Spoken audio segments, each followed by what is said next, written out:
ልጅ ከበላ ከጠጣ በቂው ነው ለምትሉ ወላጆች ማለት ነው በጣም ደባሪ ናችሁ፣ በጣም ደባሪ ናችሁ። ችግር የለም አታብሉን እኮ ማለት እናንተ ባታበሉ ሌላ የሚያበላ ሰው አለ። ኢትስ ኦኬ። ልጅን የሚያሳድገው እግዚአብሔር ነው። አቡ ወላጆች እደጉ፣ ፕሊዝ እደጉ። በጣም በጣም ሕፃን ናችሁ፣ በጣም አላደጋችሁ። እንዴት ልጅን ማሳደግ እንዳለባችሁ አታውቁም ማለት ስላበላችሁ ስላጠጣችሁ በጣም ቢግ ዲል ይመስላችኋል። በጣም እና ኢትስ ኦኬ ቆሎ ይብላ ችግር የለም ግን ፍቅርን አስተምራችኋል።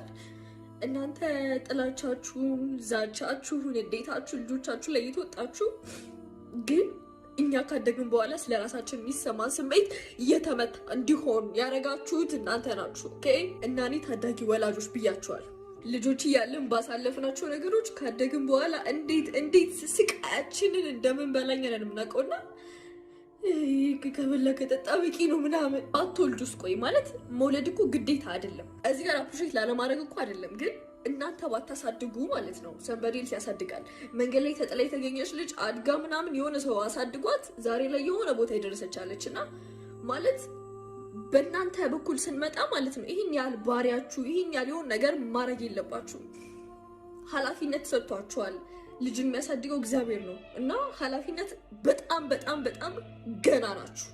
እጅግ በጣም ቤተሰብ ገንዘብ ስላላቸው በደንብ ስለበላን ስለጠጣን እኛ ክብር፣ ፍቅር ይሰማናል፣ የመወደድ ስሜት ይሰማናል፣ ኮንፊደንት የመሆን ስሜት ይሰማናል ማለት አይደለም። በጣም ብዙ ማናቃቸውን ስሜቶች እያስተናገድን የመጣ ነው።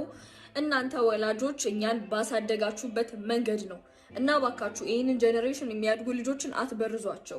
ፍቅርን መስጠትን፣ ፍቅር ማስተማርን ማለት እናንተ አሁን ላይ እንዲኖረኝ ይፈልጋሉ ብላችሁ የምታስቡትን ነገር እናንተ ሂል አድርጋችሁ ሂልድ የሆኑ ልጆችን ውለዱ። ካልሆነ ወይ አትውለዱ፣ በቃ አትውለዱ።